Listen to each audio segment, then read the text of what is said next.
নমস্কার সবাইকে। তো আজকে আমার চ্যানেলে তোমাদের সকলকে স্বাগত আর গুড মর্নিং জানাই এখন তোমাদের সকলকে। তো আজকে এই বলে ভিডিওটা স্টার্ট করছি, ইন্ট্রো ভিডিওটা। আজকে শাড়ি শাড়ি পরে একদম ট্র্যাডিশনাল ড্রেস আপ করে রেডি, আর নীলকেও দেখাবো এক ঝলক। তার আগে বলে দিই আমরা কোথায় যাচ্ছি। আজকে একটু লং ড্রাইভ করে যাচ্ছি, মৌমিতা আর অমিতর সাথে থাকছেই। আসলে একটা সাডেনলি প্ল্যান হয়েছে আজকে।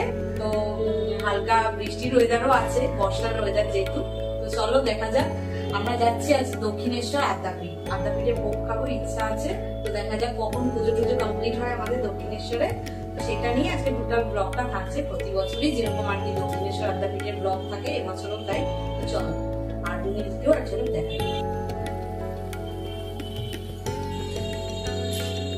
তো চলো তাহলে শুরু করা যাক আজকের লং ড্রাইভের এই ছোট্ট গল্পটা। তাহলে এখান দিয়ে স্টার্ট করছি। আজ অমিত আর মৌমিতাও আমাদের সাথে গিয়েছিল, আমাদের ফ্রেন্ড। আর তাই আমরা চারজন চলে গেছিলাম দক্ষিণেশ্বর। প্রথমে গিয়েছিলাম, তারপরে হালকা বৃষ্টি তো লেগেই আছে, মাঝে মাঝে বৃষ্টি পড়ছে, আবার কখনো বৃষ্টি থামছে। এইভাবেই আর কি বর্ষার ওয়েদার যেরকম আর কি হয় সেই রকম। সকালের দিকটায় বেরিয়েছিলাম, ইচ্ছা আছে যে পুজো দিয়ে তারপর আদ্যাপীঠ মন্দিরে ভোগ খাবো প্রতি বছরের মতন এবারেও। তো কীরকম কি টাইমে আগে পুজোটা শেষ হবে সেই বুঝে তারপরে আমরা ভোগ খেতে যাব। আর এখানে দেখো আমরা অলরেডি উত্তরপাড়া গেট ক্রস করছি, বেশ কাছাকাছি অনেকটাই আর কি। আর এখানে আমরা ব্রিজে উঠে গেছি, এই যে দক্ষিণেশ্বর ব্রিজ, একদম কাছাকাছি বলতে গেলে চলে এসেছি। আর ওই যে দেখো দূরে দেখা যাচ্ছে, তোমরা কতটা ক্লিয়ার বুঝতে পারছো এই ভিডিওতে জানি না, বাট ওই দেখো দক্ষিণেশ্বর মন্দিরের চূড়াটি কিন্তু দেখা যাচ্ছে। আর এখানে দেখো বৃষ্টিটা হালকা হালকা অলরেডি আবারও পড়তে স্টার্ট করে দিয়েছে, যার কারণে একটু বেশি জোরেই ও গাড়ি চালাচ্ছিল যাতে তাড়াতাড়ি আমরা মন্দিরের একদম কাছাকাছি পৌঁছে যাই, কারণ সেখানে আবার পুজোর লাইন পড়বে। তারপরে আর কি মায়ের মন্দির যদি বন্ধ হয়ে যায় আমরা যাওয়ার আগে, তো যার কারণেই একটু তাড়াতাড়ি আমরা যাওয়ার চেষ্টা করছিলাম এই জায়গাটায়। আর তারপরে গিয়ে তো আবার ওই মন্দিরেও যেতে হবে, কুপন কাটার ব্যাপার আছে, তো বুঝতেই পারছো সব মিলিয়ে একটা তাড়াহুড়োর ব্যাপার ছিল। যাই হোক, ঠাকুরের নাম করে আমরা বেরিয়েছিলাম। ঠাকুর যখন চাইবে তখন যা বৃষ্টি ঝড় মাথায় নিয়ে হলেও ঠাকুরের টানে ঠিক যাওয়া যায়। ঠাকুর যদি টানে সেই দিনটা যেভাবেই হোক ঠিক যাওয়া যাবে, এটুকুনি আমরা জানি।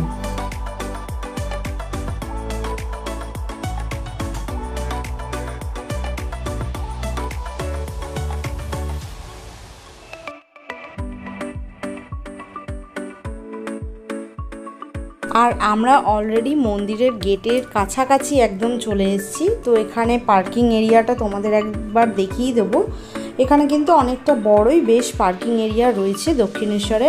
আর পার আওয়ার কিন্তু 10 টাকা করে চার্জ, মানে পার্কিং চার্জ, সেটা তোমাদের বলে দিলাম। এটা কিন্তু বাইকের চার্জ। এবার বাকিগুলো, বাকি 4 চাকা বলো, বাকি 2 চাকা বলো, সেগুলোর বাকি চার্জ কী আছে সেটা জানি না, বাট বাইকের পার্টিকুলার চার্জটা তোমাদের যেটা আমাদের আর কি নিয়েছে পার আওয়ার 10 টাকা করে, সেটা তোমাদের সাথে শেয়ার করে দিলাম। আর দক্ষিণেশ্বর আদ্যাপীঠের ভিডিও এর আগে অনেকবার তোমাদের সাথে প্রতি বছরই একবার করে শেয়ার করি আমার চ্যানেলে, তাই এবারে বেশি ডিটেলে কিছু যাব না, যেটুকুনি আর কি ইনফরমেশান দেওয়ার সেটুকুনি আর কি দেব। আর বাকি ডিটেলস জানতে হলে আমার এই চ্যানেলে সেইগুলোর দক্ষিণেশ্বর আদ্যাপীঠের অনেক ব্লগ আছে, সেগুলো তোমরা ডিটেল দেখে নিতে পারো। আরে সে তো জুতো পুজো রাখতেই হবে, আলাদা করে যা গিয়ে লাভ কি, একটু দাঁড়া না, একটু কমুক, তারপর যাচ্ছি না। তখন তো কমে গেছিল। আর এই যে সামনে রেড বিল্ডিংটা দেখছো, এটা কিন্তু ফুড প্লাজা। তো এখানে ফুড শপ রয়েছে, তোমরা চাইলে সেখানে কিছু খাওয়া দাওয়া করতেই পারো। আর তাছাড়াও এই সাইডে রয়েছে পুজো সামগ্রীর দোকান, সেগুলো আর কিছুক্ষণ পরেই তোমাদের দেখাবো। দক্ষিণেশ্বরে যেহেতু ফোন অ্যালাউ নেই, তাই আমি বাইরে দিয়েই বাইরের এরিয়াটাই কিন্তু তোমাদের একবার এক ঝলক শেয়ার করে নিলাম।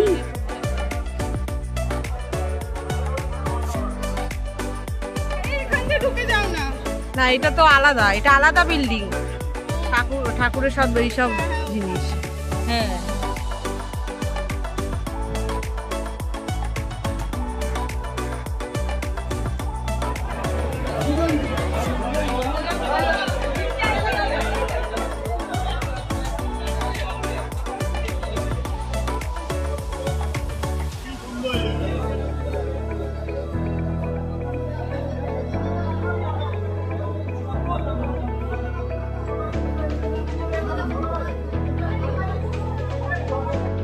কোন ডালায়? যদি 16 সাজের ডালা দেন, এটা মায়ের পূর্ণ ডালা, আচ্ছা। সব কিছু দেওয়া আছে, শাঁখা পলা, আলতা, সিঁদুর, চেনি কাপড়, পদ্ম, মায়ের চেনি কাপড়, আপনার এখানে নর্মালি ডালা, সব রকমের ডালা আপনার পাওয়া যায়।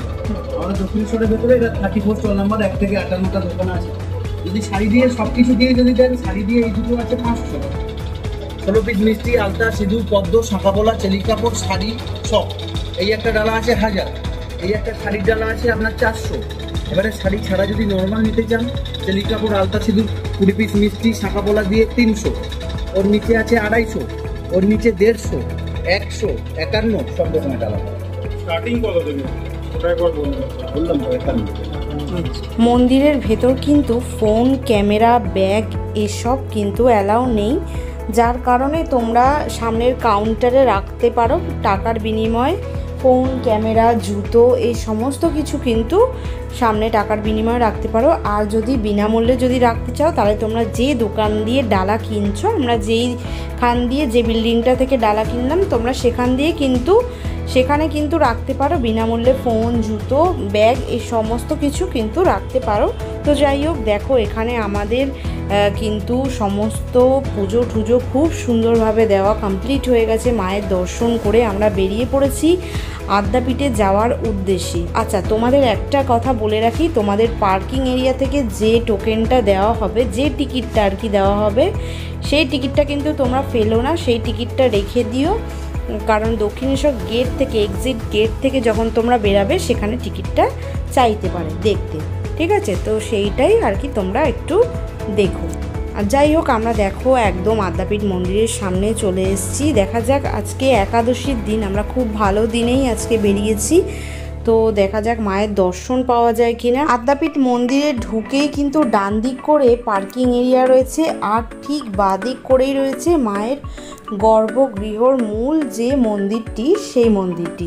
তো এখানে দেখো পার্কিংয়ে, এখানেও কিন্তু পার আওয়ার 10 টাকা করে পার্কিং চার্জ, সেটা তোমাদের বলে দিলাম। আর সেটা কিন্তু বাইকের ক্ষেত্রে, আমি বাকি 4 হুইলারের ক্ষেত্রে কিন্তু জানি না যে কত চার্জ। আমি জাস্ট বাইকের ডিটেলসটা তোমাদের দিচ্ছি, যেটা আমরা রিয়েল এক্সপিরিয়েন্স করেছি, সেটাই তোমাদের সাথে শেয়ার করছি। তো যাই হোক, আমরা ওখানে পার্কিং এরিয়াতে গাড়ি রেখে সোজা চলে এলাম মায়ের গর্ভগৃহর মন্দিরের দর্শনের উদ্দেশ্যে। তার আগে ভোগের কুপনটা কেটে নিতে হবে, কারণ বেশ বেলা হয়েছে। কারণ কাউন্টার যদি বন্ধ করে দেয়, তাহলে কিন্তু মায়ের ভোগ আর পাবো না, কুপন কাটাও হবে না। তো যার কারণে আমরা এখানে নিয়ে নিয়েছি কুপন, দেখতে পাচ্ছ 4 জনের 4টে কুপন। এখানে কিন্তু কুপন মূল্য 80 টাকা হচ্ছে এখানে কুপন মূল্য। তো যাই হোক, এখানে এবার চলো আমরা সোজা চলে যাব, যেহেতু বেলা হয়ে গেছে, প্রায় 1:45 বাজতে চললো, 1:45 মতন হয়তো বাজতে চললো। তো যার কারণে আমরা চলে যাচ্ছি সোজা ভোগের একদম ঘরে। ভোগের ঘর তোমাদের দেখাচ্ছি, যেখানে আর কি প্রসাদ ঘর, সেটা তোমাদের দেখাচ্ছি। তার আগে এক ঝলক দেখিয়ে নিলাম যুগল মন্দিরটা। যুগল মন্দির যাওয়ার সময় দেখলাম বন্ধ, তো দেখা যাক ভোগ খাওয়া দাওয়ার পর যুগল মন্দিরটা যদি খোলা থাকে, এক ঝলক ঘুরিয়ে দেখাবো। এবার ভোগের কুপনটা এখানে কিন্তু সামনে ওনারা নিয়ে নেন। আর এই যে প্রসাদ ঘর, যেখানে প্রায় কয়েক হাজার লোক একসাথে বসে খেতে পারে, দেখতে পাচ্ছ বিশাল ব্যবস্থা এখানে, খুব সুন্দর আয়োজন। এখানে কিন্তু খুব সুন্দর বসার জায়গাও কিন্তু। তো পরপর এখানে দেখো মানুষজন বসে পড়েছে, তার সামনে পাতা, গ্লাস সব সুন্দর করে সাজিয়ে ওনারা দিয়ে গেছেন। আর পরপর খাবারও পরিবেশন করবেন। তো যাই হোক, সে মতন আমরাও বসে পড়েছি, একটু জায়গা দেখে পরপর বসে পড়েছি আমরা 4 জনেই। আর এখানে পাতা, গ্লাস দিয়ে গেছে অলরেডি। তো ভোগ আর কিছুক্ষণের মধ্যেই দেওয়া শুরু হবে। তো এই বছরে ভোগে কি দেওয়া হয়, আর আজকে একাদশীর দিন দেখা যাক কি দেওয়া হয়। প্রথমে কিন্তু পাতে চলে এলো ছোট চালের পোলাও, আর তার সাথে কুমড়োর বড়া।